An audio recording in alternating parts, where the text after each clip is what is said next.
This paper asks whether there is a place for the Crossley-Holland collection of ancient Mexican musical artefacts. To try to find a place, I will first describe the geographic locations of the instruments, their origins, their journeys, their current situation in storage and exhibition, and explore how a digital locality can add an extra dimension. I will then outline the musical research that has been performed on the instruments and suggest ways that this research could be built upon, particularly drawing upon case studies by music archaeologists. I will also explore the possibilities for the future of the collection and how the pandemic has affected these possibilities, including the future music-making abilities of the collection. Firstly, an introduction to the collection and my connection to it. It comprises 329 musical instruments and artefacts, which originate in various parts of Western Mexico. Approximately 2/3 of the collection are ceramic wind instruments. There are also some sound-producing objects which may or may not have been intended as musical instruments. A large minority of the collection is ceramic figurines, depicting people with musical instruments. I'm showing some images here of some of the artefacts. Clockwise from the top left, some bracelets carved from bone, copper bells, a selection of ceramic ocarinas shaped like various mammals, an annular flute shaped like a snake, a conch shell made from clay, a vertical flute, 3 ceramic figurines, 2 with hand drums and 1 holding a rattle and possibly an ocarina to their mouth, and a ceramic figurine of a person holding what could be an ocarina to their mouth again, and a vessel rattle.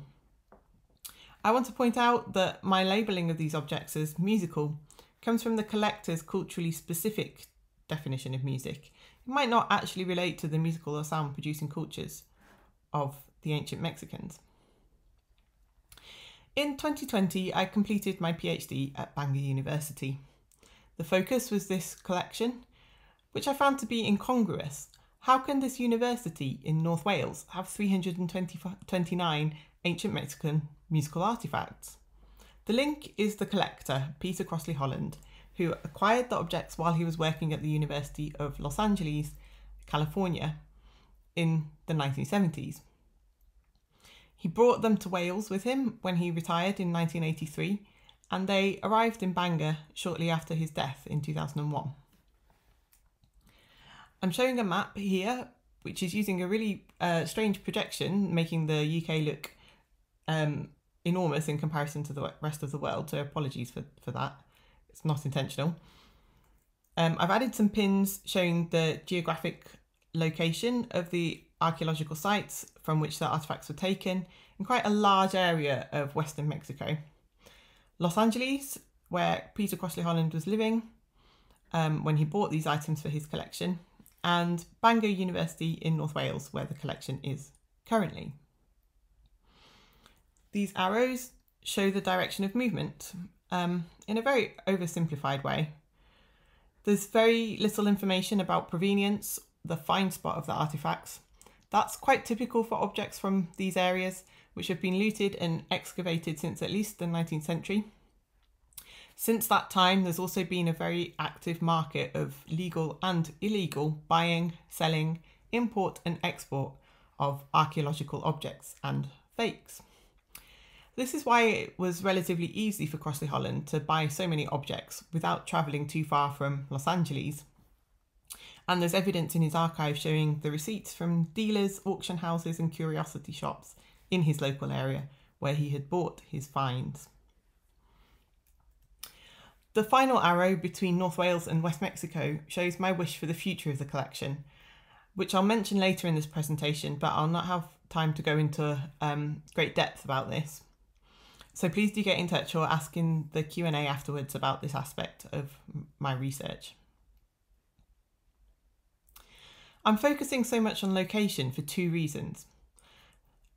A key area of my research concerned the appropriateness of keeping cultural artefacts in a place so far from their origins, and the place in which they are kept, Bangor, has very strong local identities. I investigated how these 2 issues intersect. One of the ways I did this was using theories. Robertson's idea of localization, taken from his book Globalization, and Levitt's book Artefacts and Allegiances. Both of these concern globalization and cosmopolitanism, along with local and national identities. Another way that I approached these issues was via exhibition and visitor responses. I'm going to summarise my findings from these investigations briefly now before moving on to the musical nature of the artefacts. I created an exhibition in Storiel, which is the County Museum of Gwynedd, located in the city of Bangor. My intention for this display was to utilise the collection, take it out of storage for the first time since 2001, and to gauge the reaction of museum visitors to the exhibit. Quoting from their website, Storiel brings together social history collections from across North Wales with particular emphasis on Gwynedd. The museum has permanent exhibitions based upon local institutions, culture and industry. For example, the police force, Bangor University, the Eisteddfodau, which is a festival of music, of music, drama and literature competitions and performances, and the slate quarries, which were recently inducted into the UNESCO World Heritage List. Some of the university collections inspire exhibits, especially temporary exhibits, for example, the zoology items.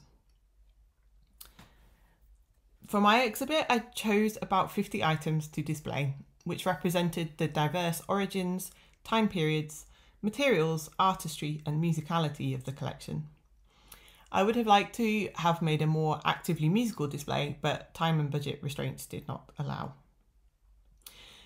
The panels describe the relationship between music, culture and nature in ancient West Mexican civilizations, as well as the fundamentals of sound production and some of the difficulties of researching ancient musical instruments. I then interviewed 16 visitors on a one-to-one basis, asking them to talk about what the museum means to them, their impressions of my exhibit, and how they felt the Crossley-Holland artefacts fitted into or didn't fit into their experience of the museum as a whole. The basic pattern was that visitors who had been brought up in the local area felt that the display encapsulated the outward-looking ethos and international links of their identity. Temporary residents of the area, for example, visiting students, felt that the museum should reflect the locality and therefore the Mexican display did not fit. Perhaps unsurprisingly, the visitors who were musical wanted to find out more about the sounds of the instruments. As I mentioned, most of the artefacts are musical instruments, but some are figurines depicting people playing what look like musical instruments.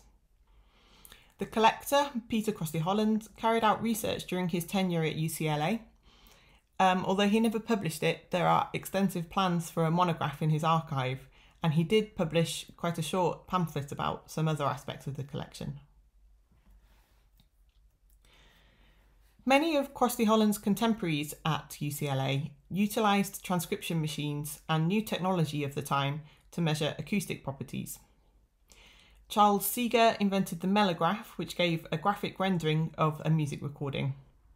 Mantle Hood, in his 1974 work, The Ethnomusicologist, uses a hardness scale to create values for instruments' loudness, pitch, quality, density and materials. Nazir Jairazboy wrote about mechanical aids to transcription, including a machine called the Strobicon, which measures pitch.